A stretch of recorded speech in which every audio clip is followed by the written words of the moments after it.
প্রধানমন্ত্রী হওয়ার পর প্রথমবার বরিশালে তারেক রহমান বৃক্ষরোপণ সহ অংশ নেবেন নানা কর্মসূচিতে। যোগ দেবেন বিএনপির সাংগঠনিক সভায়।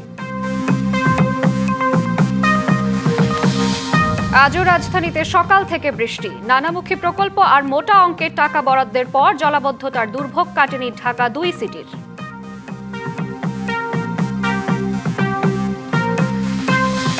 বৃষ্টির দাপট কমতে থাকায় কয়েক জেলায় নামতে শুরু করেছে বন্যার পানি, ভেসে উঠছে ক্ষত চিহ্ন, ফসলের ব্যাপক ক্ষতি, নাজুক সড়ক যোগাযোগ ব্যবস্থা।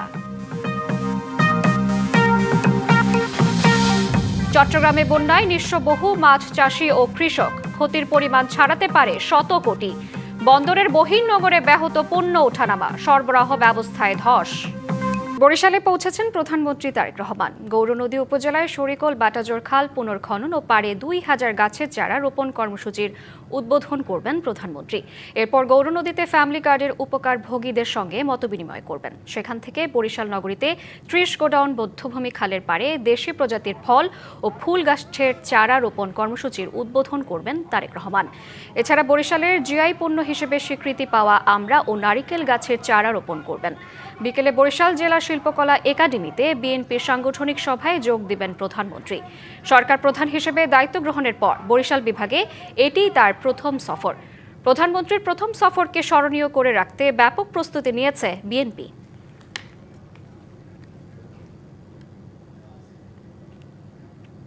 প্রধানমন্ত্রীর বরিশাল সফর নিয়ে আরও খবর জানাতে সরাসরি যুক্ত হচ্ছেন সহকর্মী আনোয়ার হোসেন। আনোয়ার, প্রধানমন্ত্রী এরই মধ্যে বরিশাল পৌঁছেছেন, সারাদিনে তার কি কি কর্মসূচি আছে জানাবেন।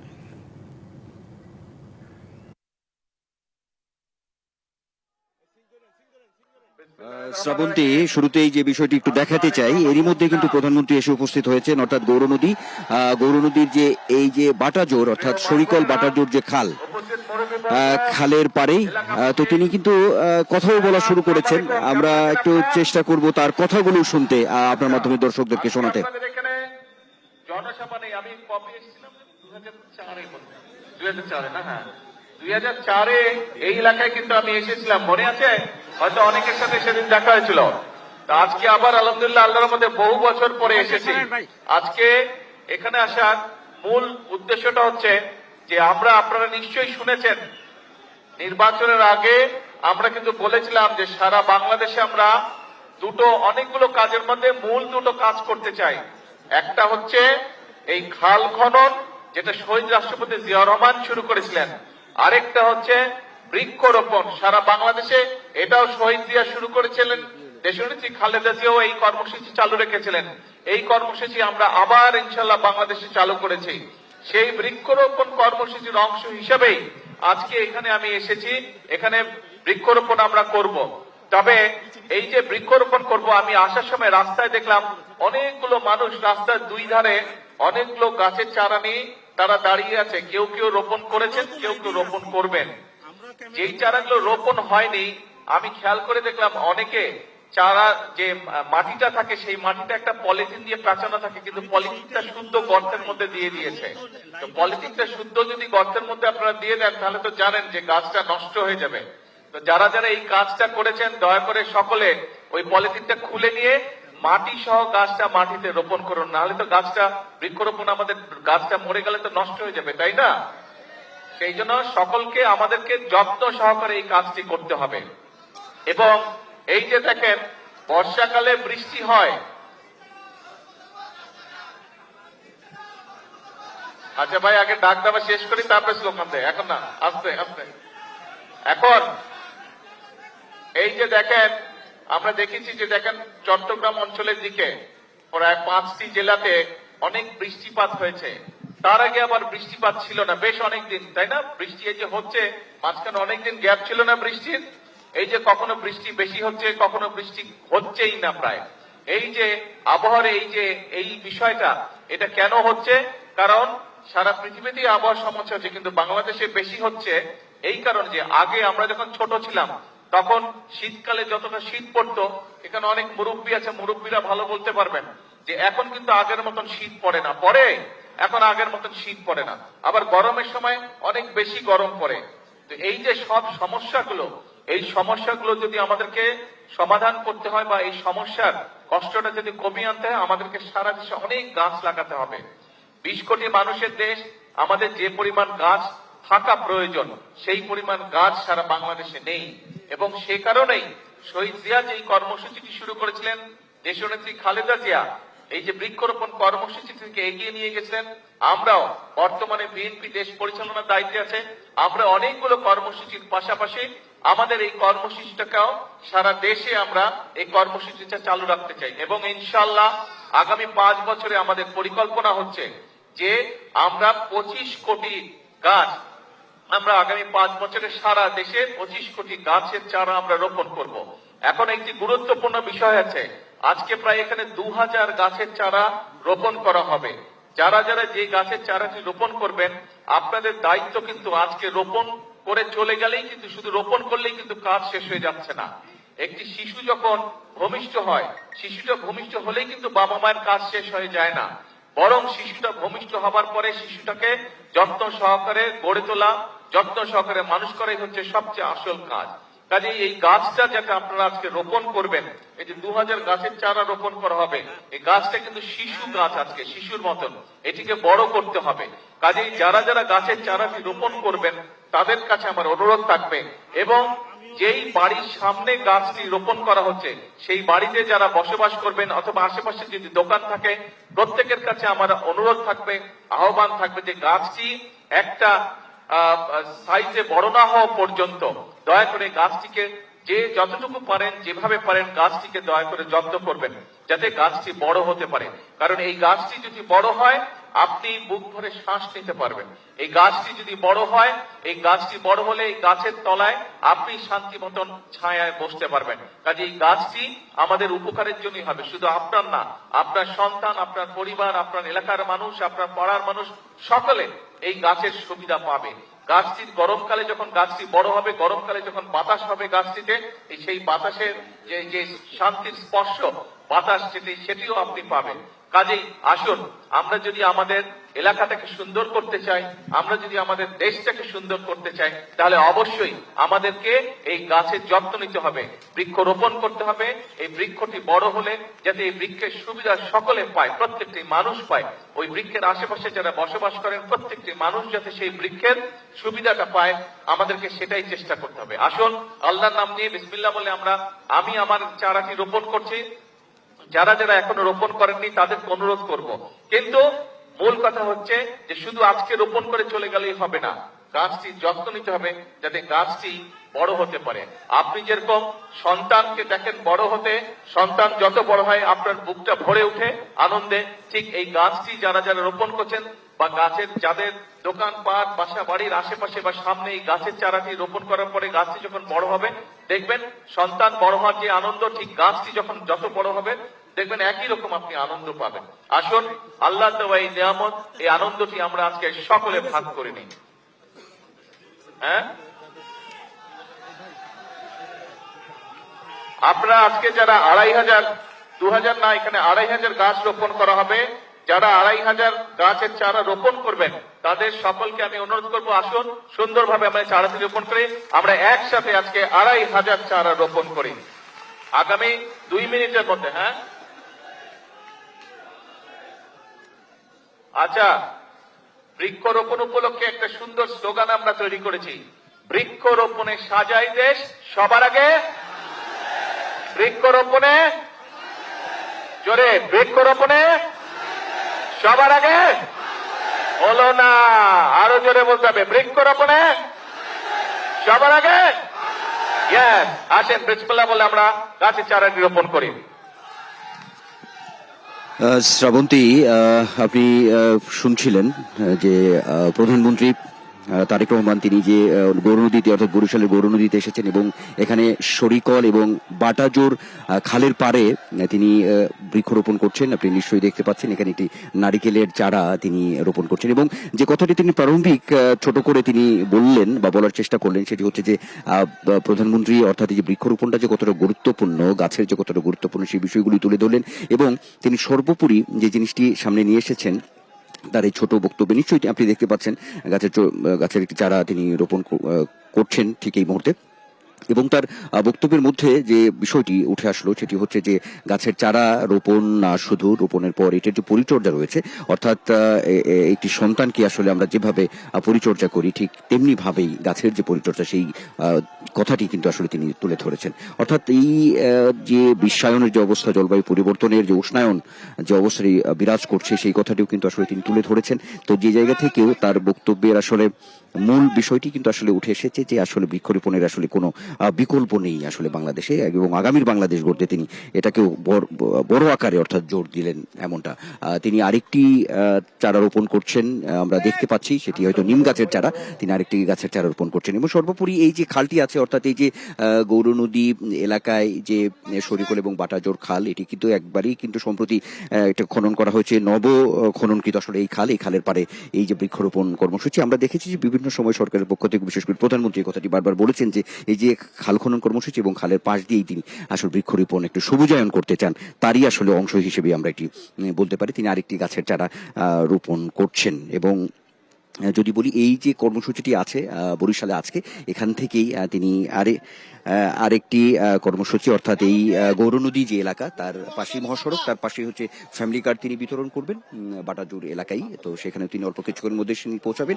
এবং আরো কিছু কর্মসূচিটা রয়েছে বরিশাল সিটি কর্পোরেশন এলাকায়, সেখানেও তিনি বৃক্ষরোপণ কর্মসূচিতে তিনি অংশগ্রহণ করবেন। সুধী সমাবেশ আছে, সেখানেও কথা বলবেন। তো সব মিলিয়ে আমরা পর্যায়ক্রমে প্রধানমন্ত্রীর যে বরিশাল সফর, সেই সফরের সর্বশেষ তথ্য আপনার মাধ্যমে আমরা জানাতে পারবো।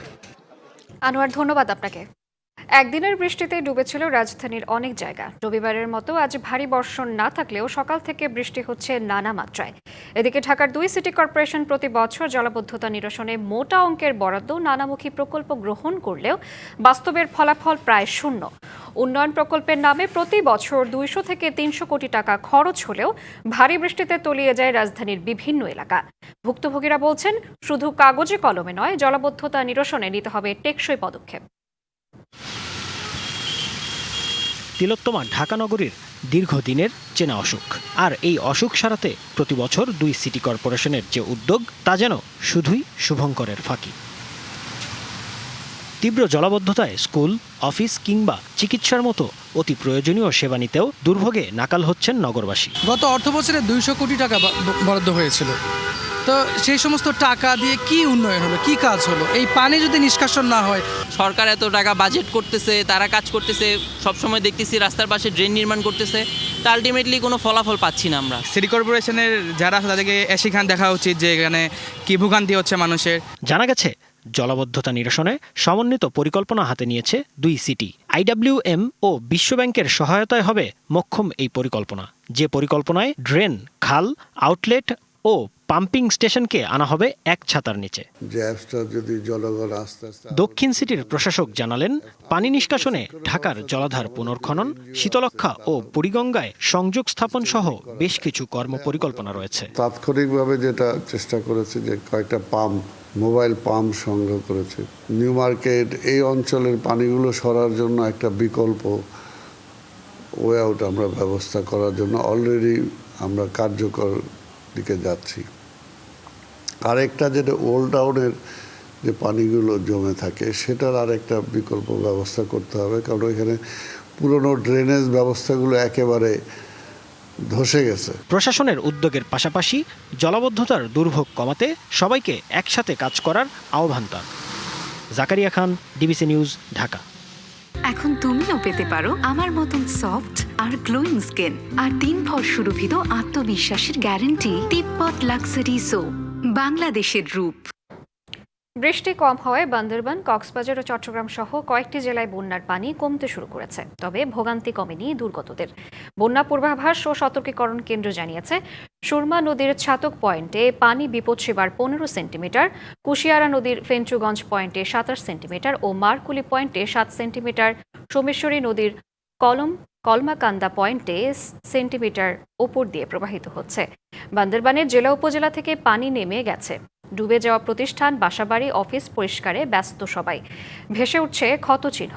বন্যায় আমনের বীজতলা, গ্রীষ্মকালীন সবজি ক্ষেতসহ ফসলের ব্যাপক ক্ষতি হয়েছে। নাজুক সড়ক যোগাযোগ ব্যবস্থাও। কক্সবাজারের সদর, রামু ও ঈদগাঁওয়ের নিম্নাঞ্চল সহ বিভিন্ন এলাকার পানি নেমে গেছে। ভেসে উঠতে শুরু করেছে ক্ষতিগ্রস্ত সড়ক, বেড়িবাঁধ, ফসলি ক্ষেত ও মৎস্যঘের। গত কয়েকদিনের তুলনায় সামান্য পানি কমেছে চট্টগ্রামে। তবে বাঁশখালী, সাতকানিয়া সহ কয়েকটি এলাকায় পানিবন্দী এখনও লাখ লাখ মানুষ। বাগেরহাটে বৃষ্টি না হওয়ায় শহরের বিভিন্ন এলাকায় জমে থাকা পানি ধীরে ধীরে কমতে শুরু করেছে। তবে শহরের বেশ কয়েকটি এলাকায় এখনও জলাবদ্ধতা রয়ে গেছে। ফলে স্থানীয় বাসিন্দা, পথচারী, শিক্ষার্থী ও ব্যবসায়ীদের স্বাভাবিক জীবনযাত্রা ব্যাহত হচ্ছে। শেরপুরের বন্যা পরিস্থিতি স্থিতিশীল রয়েছে, তবে বিভিন্ন স্থানে পানি কমে যাওয়ায় ভেসে উঠছে ক্ষয়ক্ষতির চিহ্ন। এ নিয়ে আরও খবর জানাতে শেরপুর থেকে সরাসরি যুক্ত হচ্ছেন সহকর্মী SM জুবায়ের। জুবায়ের, জেলার সার্বিক পরিস্থিতি এই মুহূর্তে কেমন জানাবেন আমাদের? শ্রাবন্তী, গত শুক্র এবং শনিবার বৃষ্টি না হওয়ার ফলে শেরপুরের যে নদীগুলো রয়েছে সেগুলোর পানি অনেকটা কমে গিয়েছিল এবং যেসব স্থানে ভাঙা বাঁধ দিয়ে পানি প্রবেশ করেছিল সেই পানিগুলো অনেকাংশে কমে এসেছিল। কিন্তু গত রাত থেকে, গতকাল সন্ধ্যা থেকে আসলে শেরপুরের বিভিন্ন স্থানে বৃষ্টি শুরু হয়েছে। তো আসলে কখনো ভারী বৃষ্টি, কখনো অতি ভারী বৃষ্টিও হচ্ছে, যার ফলে কিন্তু ইতিমধ্যে আমরা অল্প কিছুক্ষণ আগে যে পানি উন্নয়ন বোর্ড থেকে তথ্য পেলাম, তা সেই অনুযায়ী শেরপুরের চিল্লাখালী নদীর পানি বর্তমানে বিপদসীমার 8 সেন্টিমিটার নিচ দিয়ে প্রবাহিত হচ্ছে। এছাড়া ভোগাই, সোমেশ্বরী, মহারশী সহ সবগুলো নদীর পানি প্রায় বিপদসীমা ছুঁই ছুঁই। তো আসলে এখনো বৃষ্টি হচ্ছে সকাল থেকে, কিছুক্ষণ পরপরই আসলে বৃষ্টির মাত্রা ওঠানামা করছে। তো আসলে এখনো উজানে ভারী বৃষ্টি হচ্ছে বলেই আমরা জানতে পেরেছি। গত রাতে যে ভারতের উত্তরপ্রদেশ এদিকে যে এলাকাগুলো রয়েছে সেদিকে কিন্তু অনেক ভারী বৃষ্টি হয়েছে এবং সেদিকেও পাহাড় ধসের ঘটনা ঘটেছে। ইতিমধ্যে শেরপুরের পাহাড়ের বিভিন্ন স্থানে আসলে পাহাড় ধস হয়েছে, কিন্তু যেহেতু এখানে পাহাড়ের উপরে, টিলার উপরে মানুষ বসবাস করে না, সেক্ষেত্রে আসলে কারো ক্ষয়ক্ষতির খবর আমরা না পেলেও বিভিন্ন সময় যে সীমান্ত সড়ক রয়েছে সেই সড়কে যোগাযোগ বন্ধ থাকছে। এছাড়া আরও ওই যেসব এলাকাতে বাঁধ ভেঙে পানি ঢুকেছিল বা নদীর পার উপচে পানি প্রবেশ করেছিল, সেই ঢলের পানির স্রোতে বিভিন্ন স্থানে আসলে গ্রামীণ যে কাঁচা পাকা সড়ক রয়েছে সেগুলো ক্ষতিগ্রস্ত হবার পাশাপাশি শেরপুর নালিতাবাড়ি গাজীর খামার যে সড়কটি রয়েছে সেই সড়কের 18 ফুট সড়কের মধ্যে কিন্তু প্রায় 12 ফুট সড়ক এখন আসলে অবশিষ্ট রয়েছে, বাকিটুকু নদী গর্ভে চলে গিয়েছে। শ্রাবন্তী, ভারী বৃষ্টিপাত চলছে। যদি শেরপুরের নালিতাবাড়িতে 185 মিলিমিটার বৃষ্টি হয়েছে গত 24 ঘন্টায়। তো আসলে যদি এইভাবে বৃষ্টি অব্যাহত থাকে তাহলে কিন্তু বন্যা পরিস্থিতি যে কোনো সময় অবনতি হতে পারে বলে আশঙ্কা করা হচ্ছে। তো পরবর্তীতে কোনো আপডেট পেলে আমরা আপনার মাধ্যমে জানিয়ে দেওয়ার চেষ্টা করব। শ্রাবন্তী। জুবায়ের, আপনাকে ধন্যবাদ।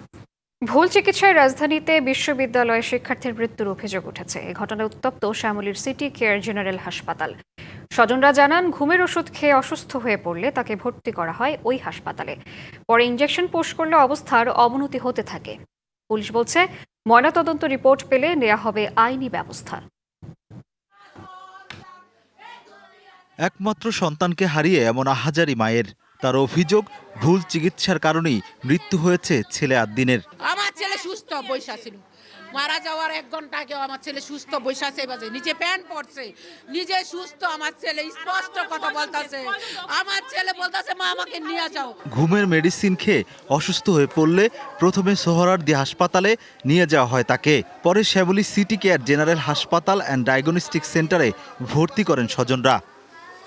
সিসি ফুটেজে দেখা যায় হাসপাতালের বেডে বসে স্বজনদের সঙ্গে কথা বলছেন আদ্দিন। হাতে লাগানো রয়েছে স্যালাইন। কথা বলতেছে। স্বজনদের অভিযোগ, আইসিইউ থেকে কেবিনে পাঠানোর পর অবস্থা উন্নতির দিকে ছিল আদ্দিনের। পরে চিকিৎসক সিরাজুল ইসলাম একটি ইনজেকশন পুশ করলে মারা যান তিনি। ওরা তখন প্রিপারেশন নিচ্ছে যে চলে যায়, তখন ওরা বলতেছে আমাদেরকে রিলিজ দিয়ে দেন, আমরা চলে যাই। ঠিক 8টা বাজার 10 মিনিট আগে একটা ইনজেকশন পুশ করছে। সে কি ইনজেকশন পুশ করছে সে ডাক্তার বলতেছে না বলা 10 মিনিট পরেই সে হার্ট অ্যাটাক করে। ওরা যখন এই ঘটনাটা ঘটেছে ডাক্তার পালিয়ে গেছে, ডাক্তার কিন্তু ছিল না, একটা ডাক্তারও ছিল না, ভয়ে পালাইছে। তাহলে ওরা এই অকারেন্স করছে দেখে তো পালাইছে, নাহলে পালাবে কেন বলেন তো আমাকে? তারপরে যখন আমরা যে অথরিটিকে বারবার রিকোয়েস্ট করতেছি ডাক্তারকে ডাকেন, ডেকে আপনারা ওই যে পালস দেখেন, চেক করেন, আবার দেন, কিন্তু তারা ডাকে নাই, এমনি করে বসে আছে। এই ঘটনায় হাসপাতালে হট্টগোল শুরু হলে পালিয়ে যায় দায়িত্বরত চিকিৎসক। পরিস্থিতি উত্তপ্ত হয়ে ওঠে। পরিস্থিতি সামাল দিতে ঘটনাস্থলে আসেন পুলিশ, র্যাবের সদস্যরা। পুলিশ বলছে ময়নাতদন্তের জন্য শিক্ষার্থীর মরদেহ সোহরাওয়ার্দী হাসপাতালে পাঠানো হয়েছে। এ ঘটনায় হাসপাতাল কর্তৃপক্ষের সাথে যোগাযোগের চেষ্টা করে কারো সাক্ষাৎ পাওয়া যায়নি। আদ্দিন ইউল্যাব ইউনিভার্সিটির বিবিএর ৩য় বর্ষের শিক্ষার্থী। পরিবারের সঙ্গে মোহাম্মদপুরে বসবাস করতেন তিনি। Rakib Hossain, TVC news, Dhaka. টানা বৃষ্টিতে আজও রাজধানীর বিভিন্ন এলাকায় দুর্ভোগে পড়েছেন নগরবাসী। রাজধানীর পরিস্থিতি জানাতে হাতিরঝিল থেকে সরাসরি যুক্ত হচ্ছেন সহকর্মী শুভ খান। শুভ, টানা বৃষ্টিতে রাজধানীর কি চিত্র দেখছেন? জনগণের ভোগান্তি সম্পর্কে বিস্তারিত জানাবেন। শ্রাবন্তী, আসলে আপনি যেমনটি বলছিলেন যে টানা বৃষ্টিতে যে রাজধানীবাসীর ভোগান্তি, শুধু ভোগান্তি না, ভোগান্তির যদি চরম পর্যায়ে কোনো কিছু থেকে থাকে সেটি আসলে সেই চিত্র আপনাকে আমি দেখাতে চাই। আমি যে মোড়টিতে রয়েছি এটি হচ্ছে এলিভেটর এক্সপ্রেস থেকে নেমে হাতিরঝিলের মুখের যে প্রবেশ পথ, এবং এই জায়গায় যে 4টি মুখ পয়েন্ট, সেই 4টি পয়েন্টই তীব্র যানজট। এবং আপনাকে যদি আমি একটু দেখাতে পারি, মাত্রই একটি সিগন্যাল ছেড়েছে এবং এই গাড়ির যে সিরিয়াল সেটা এলিভেটর এক্সপ্রেসকে ক্রস করে কয়েক কিলোমিটার দূরে চলে গিয়েছে। এবং আপনি দেখতে পাচ্ছেন যে মহাখালীর যে সড়কটি সেই সড়কটি কিন্তু এখান থেকেই বন্ধ। আপনি দেখতেই পাচ্ছেন, আমি যেহেতু বাজারে রয়েছি, আপনি দেখতে পাচ্ছেন যে আমি গাড়ির পেছন পাশটা আপনাকে দেখাচ্ছি যে মহাখালীর সড়কের বাম পাশ এবং যে মগবাজারের দিকে গাড়ি প্রবেশ করবে এই পাশটি, দুটি পাশে আসলে কি অবস্থায় রয়েছে আমরা যদি একটু কারোর সাথে কথা বলার চেষ্টা করবো, যারা গাড়ির চালক রয়েছেন বা ভেতরে যারা যাত্রী রয়েছেন, আমি আপনাদেরকে একটু দেখানোর চেষ্টা করছি যে আসলে কত ঘন্টা লেগেছে বা কি পরিমাণ যানজট সৃষ্টি হয়েছে সেটা আপনাকে আমি দেখানোর ট্রাই করতেছি। একটু শ্রাবন্ত আমাকে সময় দিবেন। কেমন যানজট আসলে আজকে? অনেক যানজট, বৃষ্টির কারণে অনেক যানজট হচ্ছে। কোন জায়গা থেকে এসেছেন? আসছিল তেজগাঁও থেকে। কত সময় লাগছে? আধা ঘন্টা। আচ্ছা। জি শ্রাবন্তী, আমরা একজন প্রাইভেট কারের সাথে কথা বললাম যে তিনি তেজগাঁ থেকে এসেছেন, তার আধা ঘন্টা সময় লেগেছে। আমরা যদি একটি ট্রাক চালকের সাথে, কোন জায়গা থেকে এসেছেন ভাই? আমরা তেজগাঁ থেকে, তেজগাঁ স্টেশন থেকে। তেজগাঁ স্টেশন থেকে। যানজট কেমন? যানজট আছে, রাস্তায় প্রচুর যানজট, বৃষ্টির কারণে আপনার প্রচুর যানজট লেগে থাকে রাস্তাঘাটে। জি শ্রাবন্তী, হাতিরঝিলের মুখটা যদি আপনাকে একটু দেখানোর চেষ্টা করি, পুরো একদম ফ্রিজ হয়ে আছে। গাড়ির যে যান্ত্রিক যে ত্রুটি, আসলে টানা বৃষ্টির কারণে আপনি জানেন যে গতকালকেও যেমন যানজট ছিল, ঠিক আজকেও একইভাবে রাজধানীর প্রত্যেকটি সড়ক তীব্র যানজট আসলে বন্ধ হয়ে আছে। শ্রাবন্তী, এই ছিল হাতিরঝিল মগবাজারের মুখ থেকে সর্বশেষ। শুভ, আপনাকে ধন্যবাদ। গাজা ইসরায়েলি আগ্রাসন নিয়ে নিজেদের অবস্থানের জন্য দুঃখ প্রকাশ করেছেন যুক্তরাজ্যের সম্ভাব্য পরবর্তী প্রধানমন্ত্রী ও লেবার পার্টি নেতা অ্যান্ডি বার্নহাম। তিনি জানিয়েছেন ডাউনিং স্ট্রিটের দায়িত্ব নিলে তেল আবিবের উপর চাপ বাড়াবে লন্ডন। তবে বিশ্লেষকরা এই প্রতিশ্রুতিকে দেখছেন ভোটার টানার রাজনৈতিক কৌশল হিসেবে। ডাউনিং স্ট্রিটের মসনদে বসার আগেই গাজা নীতি নিয়ে সুর নরম করলেন যুক্তরাজ্যের সম্ভাব্য পরবর্তী প্রধানমন্ত্রী অ্যান্ডি বার্নহাম। সামাজিক যোগাযোগ মাধ্যমে দেয়া এক ভিডিও বার্তায় তিনি স্বীকার করেন গাজা যুদ্ধ নিয়ে লেবার পার্টির অবস্থান ঠিক ছিল না। গাজায় নিষ্পাপ ফিলিস্তিনি ও শিশুরা প্রতিনিয়ত মারা যাচ্ছে। মানবিক সংকট চরমে। ইসরায়েলি সরকারের উপর চাপ বাড়াতে আমাদের আরো অনেক কিছু করতে হবে। লেবার পার্টি শুরুতে সঠিক সিদ্ধান্ত নিতে পারেনি। আমি এর জন্য দুঃখ প্রকাশ করছি। গাজা ইস্যুতে যুক্তরাজ্যের ভেতরে এখন তীব্র অভ্যন্তরীণ চাপ। সাম্প্রতিক এক জরিপ বলছে অর্ধেক ব্রিটিশ নাগরিকই মনে করেন ইসরায়েল গাজায় গণহত্যা চালাচ্ছে। আর এই অবস্থান নিয়ে ক্ষোভ থেকে লেবার পার্টি ছেড়েছেন বিপুল সংখ্যক বামপন্থী ও মুসলিম ভোটার। বিশ্লেষকদের মতে বার্নহামের এই ক্ষমা প্রার্থনা মূলত হারিয়ে যাওয়া ভোটারদের ফিরিয়ে আনার চেষ্টা। তবে লেবার সরকারের সাবেক নীতি উপদেষ্টা প্যাট্রিক ডায়মন্ড আল জাজিরাকে জানান অ্যান্ডি বার্নহামের এই মন্তব্য মূলত ক্ষুব্ধ ভোটারদের শান্ত করার চেষ্টা। তবে এর মাধ্যমে যুক্তরাজ্যের পররাষ্ট্রনীতিতে সত্যি কোনো পরিবর্তন আসবে কিনা তা নিয়ে অনিশ্চয়তা প্রকাশ করেন তিনি। এদিকে বার্নহামের এই দুঃখ প্রকাশ নিয়ে সন্দিহান বিশ্লেষকরা, কারণ মুখে যুদ্ধবিরতির কথা বললেও ইসরায়েলে F-35 যুদ্ধবিমানের যন্ত্রাংশ সহ সামরিক সরঞ্জাম রপ্তানির আইনি ফাঁকফোকর এখনও সচল রেখেছে যুক্তরাজ্য। অন্যদিকে বার্নহাম তার চিফ অব স্টাফ হিসেবে নিয়োগ দিয়েছেন ইসরায়েলপন্থী নেতা জেমস পার্নেলকে। ফলে এই দুঃখ প্রকাশ কেবলই রাজনৈতিক চাতুর্য নাকি প্রকৃত পরিবর্তন তা সময়ই বলে দেবে। সামিউল ইসলাম, ডিবিসি নিউজ ডেস্ক। ডিবিসি সংবাদ এই ছিল এখনকার মতো। ডিবিসি নিউজের সংবাদগুলো পড়তে ভিজিট করুন dbcnews.tv আর ভিজিট করুন ডিবিসি নিউজের ফেসবুক পেজ এবং ইউটিউব চ্যানেল। ডিবিসির সঙ্গেই থাকুন।